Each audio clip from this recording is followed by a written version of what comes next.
En esta ocasión vamos a ver un cambio de planes. ¿Cómo realmente entendemos en esto de un cambio de planes?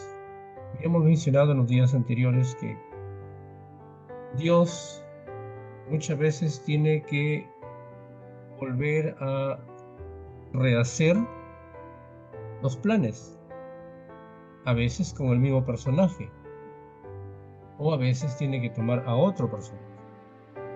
Y el día de ayer hacíamos algunos, algunos personajes, por ejemplo el caso de Sansón, no cumplió, pero Dios tenía un plan para el pueblo, librar de la mano de los filisteos.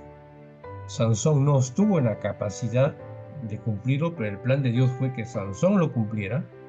Entonces aparece David, y David libera a su pueblo de mano de los filisteos. El caso de Jonás, Dios rehació un plan, tuvo que rehacer un plan con Jonás. Después de pasar una amarga experiencia, pero Dios cumplió con el mismo personaje. Él mismo se dejó nuevamente reeducar. Ahora, Moisés, Dios tuvo que cambiar los planes con Moisés. ¿Qué pasa cuando tomamos decisiones equivocadas? ¿Qué sucede cuando muchas veces nosotros tomamos decisiones equivocadas? ¿Cuántas veces hemos tomado decisiones equivocadas? ¿Cuántas veces nos hemos equivocado? A veces con conocimiento. Nos equivocamos siempre. Siempre a veces nos dejamos llevar por la emoción, ¿no? O porque de repente alguien de mayor experiencia nos dijo y nosotros a veces caemos y nos equivocamos, ¿no? Ahora, ¿la equivocación es buena en nuestra vida? Claro que sí, es parte de la vida. Persona que no se equivoca no aprende. Entonces, ¿es correcto equivocarse? Claro que sí, porque de eso aprendemos, ¿no? Y la vida siempre va a estar lleno de esto, ¿no? Si fuéramos magos, yo creo que evitaríamos muchas situaciones, pero lamentablemente no somos así. Entonces, está en la equivocación, está el error, aunque muchas veces esto se vuelve irreversible en algunas situaciones, pero siempre de cada equivocación, de cada error, sacamos una lección. Bueno, aunque algunos pues van al otro extremo de que nunca aprenden o siempre siguen tropezando con la misma piedra, como dice la canción, ¿no? Pero la equivocación es parte de la vida, porque eso nos fortalece muchas veces. En ese error nos hemos fortalecido, hemos aprendido que ir por ese camino o que hacer o que tomar tal decisión o a veces apresurarnos o a veces apurarnos, a veces de ahí hemos aprendido. Pero mientras que tengamos un sentido claro, no importa cuántas veces nos hayamos equivocado. Cuando tenemos las cosas claras, cuando esa equivocación tiene un sentido claro, no importa, porque siempre va a haber un Dios que nos va a estar guiando. Mientras tengamos un sentido claro en la vida, Él siempre va a conducir. ¿Correcto? Moisés, que es el personaje central de bueno, uno de los personajes importantes de la historia del Éxodo, ¿sí? Toma una mala decisión. Mira lo que dice Éxodo 2, 2, 11 y 12. En aquellos días sucedió que crecido ya Moisés, salió a sus hermanos y los vio en las duras tareas. Y observó a un egipcio que golpeaba a uno de los hebreos, sus hermanos. Entonces miró a todas partes y viendo que no aparecía nadie, mató al egipcio y lo escondió en la arena. La pregunta es, ¿el plan de Dios cuál fue? ¿Cuál fue el plan de Dios que había elaborado para Moisés. Decíamos el día de ayer que en medio de la esclavitud, que no fue el plan de Dios, la esclavitud, no fue el plan de Dios que el pueblo llegara a la esclavitud, pero Dios tuvo que aquí volver a rehacer un plan y ese plan tuvo que demorar 400 años para buscar una persona ideal, adecuada, quien iba a cumplir el papel de El Salvador, que representaba a Cristo. En esta ocasión Moisés representa a Cristo. El Salvador salvó al pueblo de la esclavitud, de la hambruna, de la muerte. Entonces, el plan de Dios, ¿cuál fue?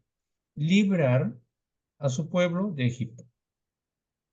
Pero habían dos caminos. Habían dos caminos que tomar. O bien lo libramos por la fuerza humana, por las armas, por las pistolas, por las espadas, por las lanzas, con caballos, con carruajes, o bien lo libramos al pueblo a través de la fuerza divina, a través de los planes de Dios. Había dos caminos que tomar. Moisés tiene tres momentos en su vida. El primer momento de Moisés son 40 años en el palacio. Ahí estudió, ahí se hizo guerrero, ahí aprendió toda la filosofía egipcia, tuvo las comodidades egipcias. Entonces, él creyó de que con fuerza, él podía salvar a su pueblo. Hasta ahí él realmente no conocía todavía a Dios, porque había crecido bajo toda la filosofía egipcia, pero que Dios en algún momento lo llama. Entonces, Moisés pasó de un aprendizaje en Egipto que lo hizo perder cómo era Dios al cual él quería servir y hacer su voluntad. Entonces, él creyó, porque él reconoció de que a quien se estaba golpeando era su hermano, de su pueblo. Entonces, él creyó que de esa manera él podía librar a su pueblo. Segunda situación. 40 años que él huye, ¿sí? El plan de Dios fue, y por eso el título decía, ¿recuerdan el título? Un cambio de planes. El plan de Dios fue que en los primeros 40 años, cuando él ya había aprendido toda la filosofía egipcia, el idioma egipcio, las costumbres egipcias, que él ahí se convirtiera en el Salvador. Pero aquí ya decía el texto, ya ha crecido, ya se hizo hombre, entonces él mata a un egipcio. Él creyó que nadie lo había visto, pero alguien lo estuvo viendo y le provocó, porque en la segunda escena vemos de que él va y se enfrenta con él mismo. Le provocó.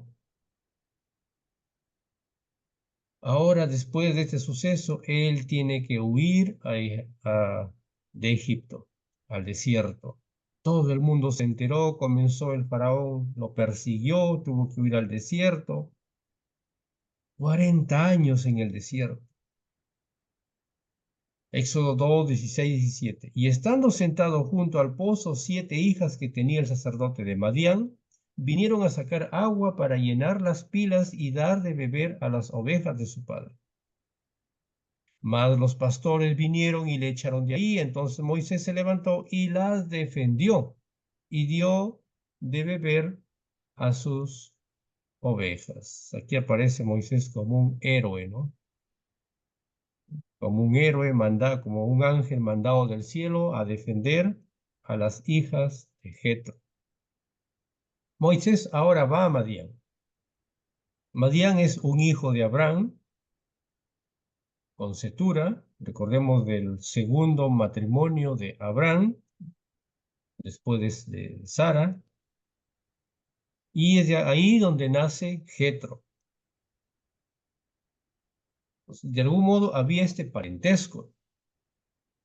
Entonces, 40 años en la universidad para Moisés no le sirvieron de nada. Las comodidades lo desviaron y es de tal forma que Dios tiene que hacer un cambio de planes. Lo mandó 40 años allá al desierto.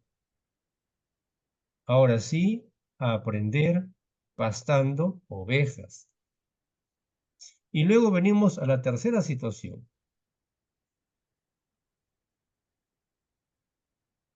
Ahora 40 años en el desierto.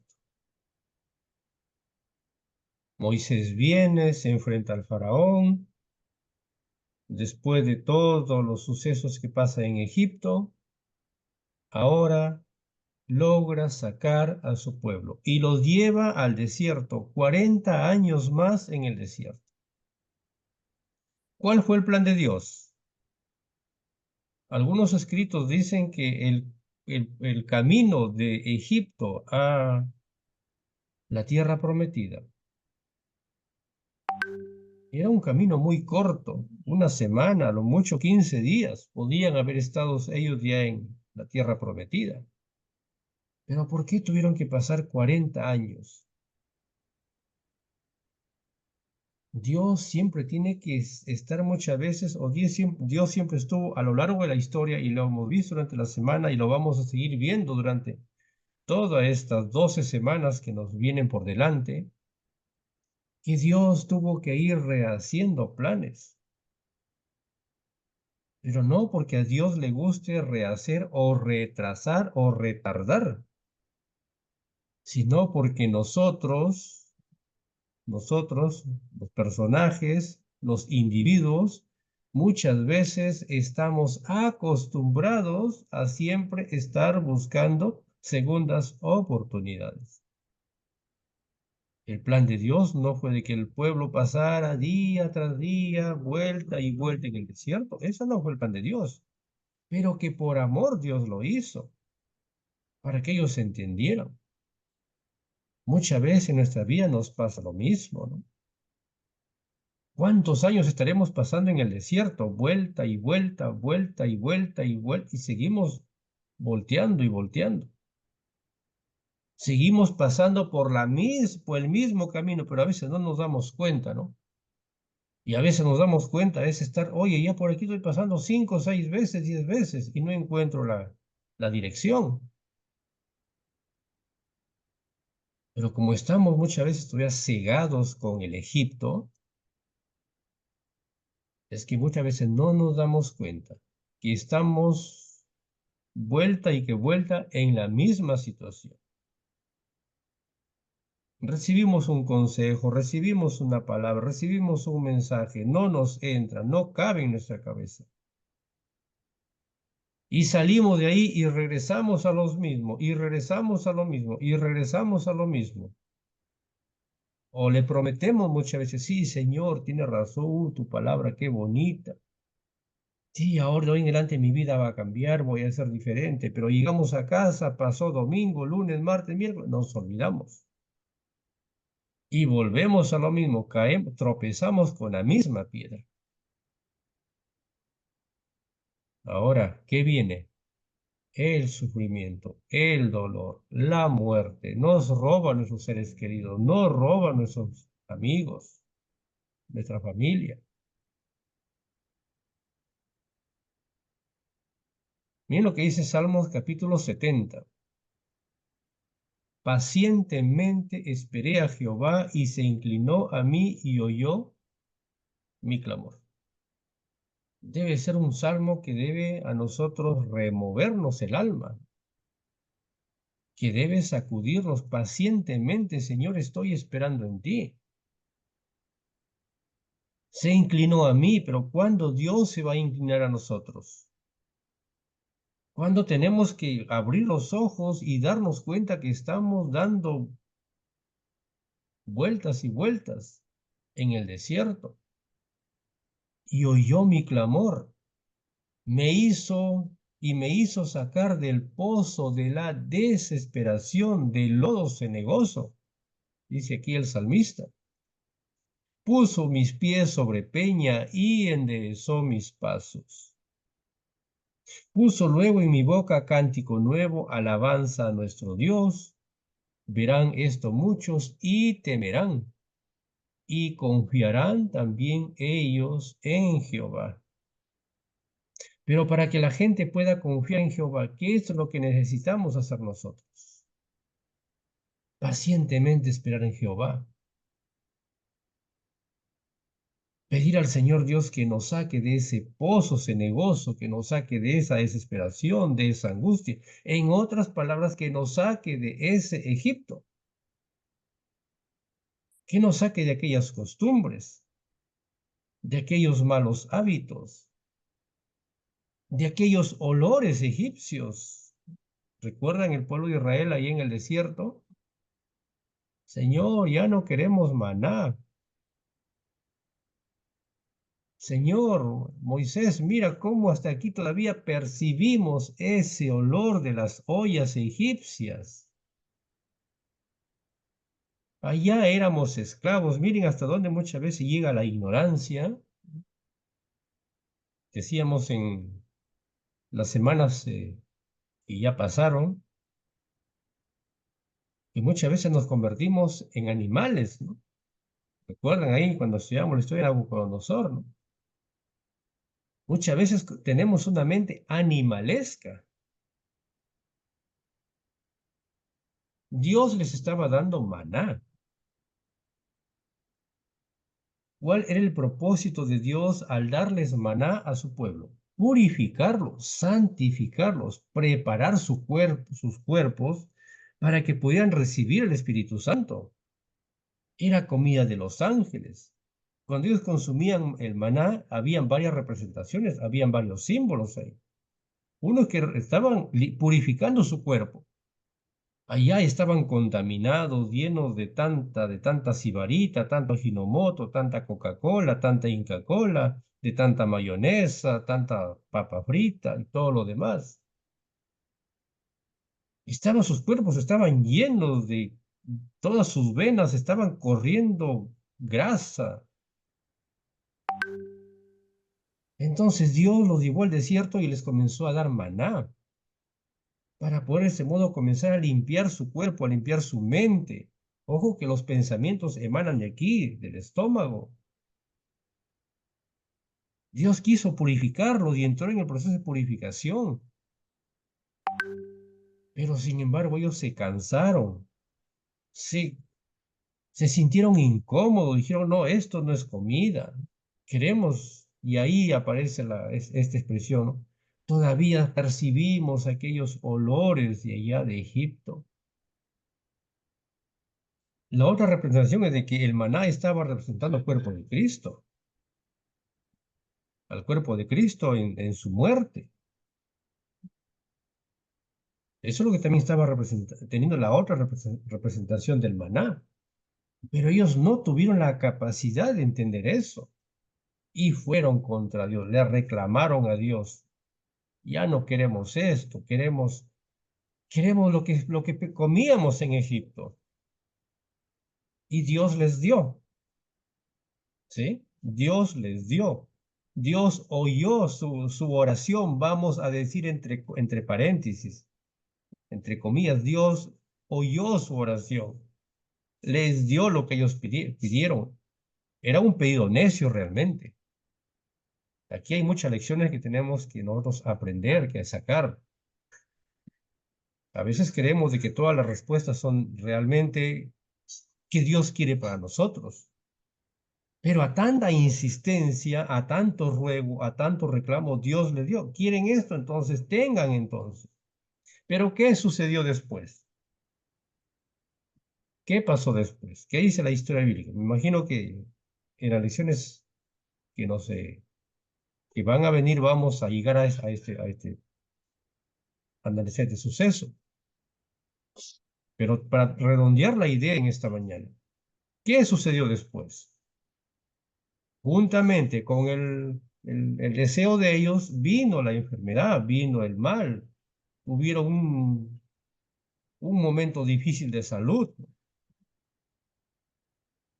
Entonces, mis queridos, muchas veces Dios a tanto ruego, a tanta súplica, Dios, bueno, está bien, no quieres entender, entonces toma lo que me pides para que no digas que soy malo, pero atente a las consecuencias.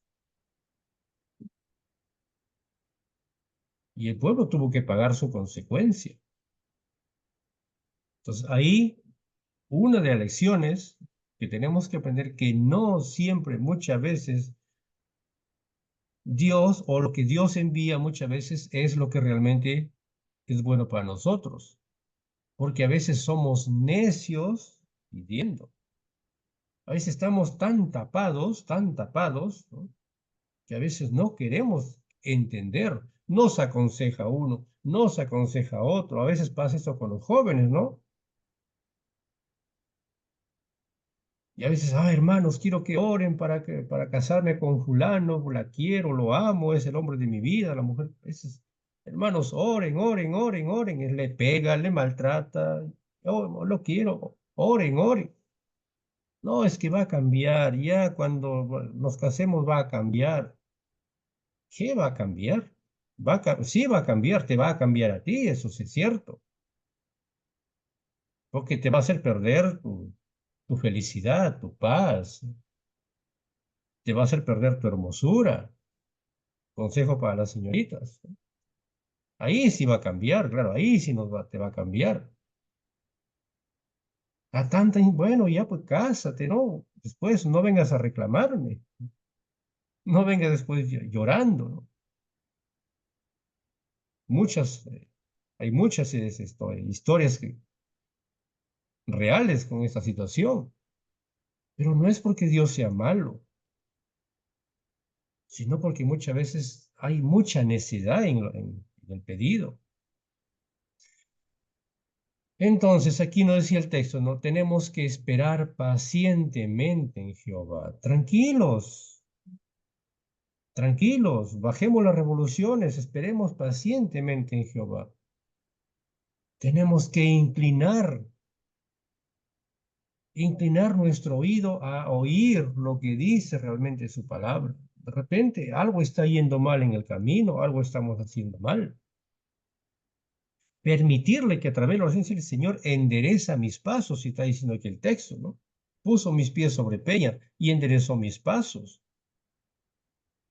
No le digamos, Señor Jesús, yo quiero que vayas por aquí. Dime tú, por dónde quieres que vaya. Ahí tenemos la experiencia de,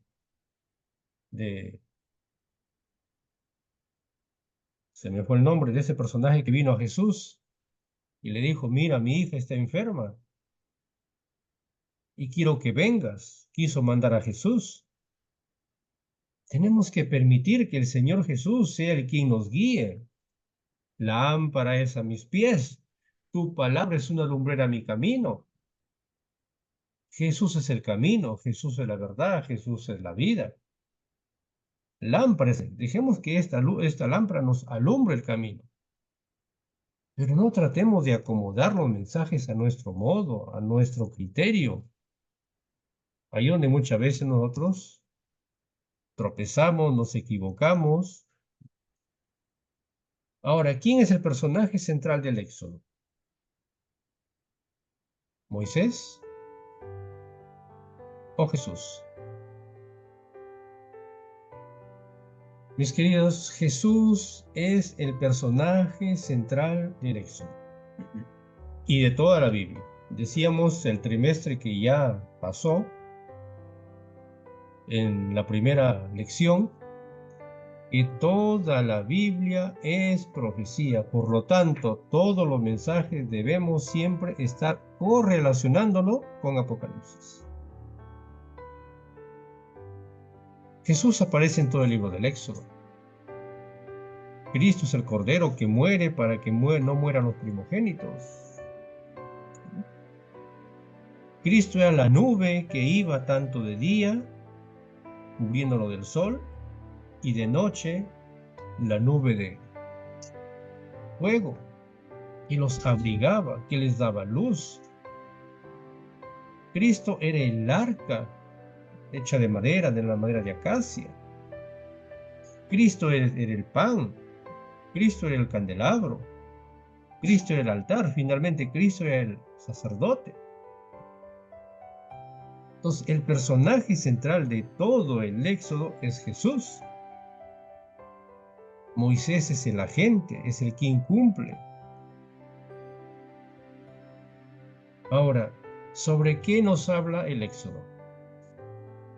Sobre la liberación de su pueblo, saliendo de Egipto y yendo camino a la tierra prometida. Ahora, ¿qué representa el Egipto, ese Egipto hoy? ¿Cuál es nuestro Egipto? Nuestro pasado pecaminoso. Egipto es el mundo negando a Dios. Muchas veces nosotros podemos seguir estando en Egipto. Cuando estamos negando a Dios, seguimos estando en Egipto. Cuando nosotros negamos una verdad presente, seguimos estando en Egipto. Porque el pueblo, aún estando allá en el desierto, guiado por Dios después de haber pasado por el bautismo, siguió negando a Dios. Todavía olemos ese olor a las ollas egipcias. Y Dios les estaba entregando maná. Pero ellos todavía querían regresar a seguir andando en sus propios gustos, sus propios deseos. El olor les llamaba. El sabor, qué rico comíamos allá, no importa que nos pegaban, nos sangraban. Estábamos en el barro de sed, se habían olvidado ya de esto. Se habían olvidado del sufrimiento, es por eso que ellos reclaman, Señor, queremos volver nuevamente ahí. Hasta donde muchas veces llega nuestra mente a un punto tal que se ciega y se ciega, que no nos permiten ver realmente la libertad. Y estamos muchas veces ahí cargando el Egipto sobre nosotros. Egipto es donde nosotros metemos a muchos ídolos, ¿no? ¿Cuáles son nuestros ídolos hoy? Aún dentro de la propia iglesia, aún sirviendo a Dios, entre paréntesis, podemos estar sirviendo a ídolos. Muchas veces la propia iglesia se puede convertir en un ídolo cuando perdemos de vista el punto central del sábado. Puede ser un ídolo. ¿Ustedes creen que, y esto lo presenté el día de ayer, ¿no? Y vuelvo a recordar, ¿ustedes creen que Jesús se sentirá feliz viendo a su hijo que corre el día sábado, llega a las 7 de la mañana, llega todavía y abre el templo solito? Ay, no hay nadie, solito. Uy, soy fiel al Señor. Pero que está que corre allá, corre aquí, se cansa, coordina esto, coordina lo otro. Llega al mediodía, llega a la tarde, cansado. Uy, qué sábado, qué pasado, me he cansado haciendo las actividades aquí y allá. ¿Y esto? ¿Dónde quedó? ¿Dónde quedó? A veces corremos, ¿no? Hay jóvenes que se dedican a la alabanza, corren aquí, corren allá, quieren llegar puntuales a la escuela sabática aquí, el culto divino allá. Uy, estoy lleno de invitaciones hoy día, yendo a cantar aquí, allá, todo el día. ¿Y esto dónde quedó? ¿Cuánto nos hemos alimentado de esto? Ah, no, es que le estoy cantando al Señor y Dios sabe que mi talento es cantar. Entonces sigue ahí esperando si por tu talento cantar vas a llegar al cielo. ¿Qué dice la palabra de Dios? La palabra de Dios no dice que cantando vamos a llegar al cielo, o por ser buenos cantantes vamos a llegar al cielo, o por ser buenos coordinadores de programas, buenos directores vamos a llegar al cielo. El punto principal es esto. Apocalipsis 1:10, no se nos olvide, léalo una y otra vez. Apocalipsis 1:10, ¿qué dice el apóstol? Estaba yo en el Espíritu en el día del Señor. ¿Qué estaba haciendo en el día del Señor el apóstol? Corriendo, coordinando programas, corriendo de iglesia en iglesia para ir cantando de iglesia en iglesia, recibiendo aplausos. Estaba ayunando, estaba orando, estaba meditando, estaba recibiendo la revelación divina, estaba comprendiendo la profecía, que hoy la tenemos, por cierto, escrita en el libro de Apocalipsis. Apocalipsis 1:3, ¿qué dice? ¿No? Bienaventurado el que lee, el que oye, el que hace.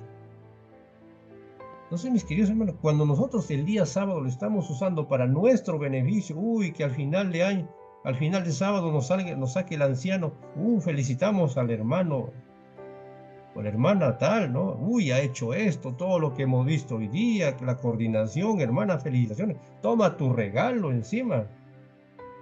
¿Ustedes creen que Dios estará feliz con eso? De arriba los ángeles, bravo, bravo, bravo. ¿Ustedes creen que realmente así será? ¿Cuál es nuestro Egipto? ¿Cuál es la invitación que hoy tenemos? El Señor Dios nos invita a salir de aquel Egipto. Dios sacó al pueblo, lo hizo pasar por el medio del mar, los bautizó bajo el agua. Ellos pasaron un muro, una montaña de agua aquí, otra montaña de agua para aquí. Ellos pasaron por en medio. Estaban representando el bautismo. Más de 2 millones de personas pasaron siendo bautizadas en medio de ese mar. Los lleva al desierto, les entrega su ley, les recuerda la ley. Les hace avanzar aquí en la tierra prometida. ¿Cuál es la invitación que el Señor hoy nos hace? Salgamos de ese éxodo. Salgamos de ese pasado. Y salgamos de esa esclavitud. Esa es la invitación que el Señor hoy nos hace. Hoy estamos a día jueves, ya mañana es día de preparación.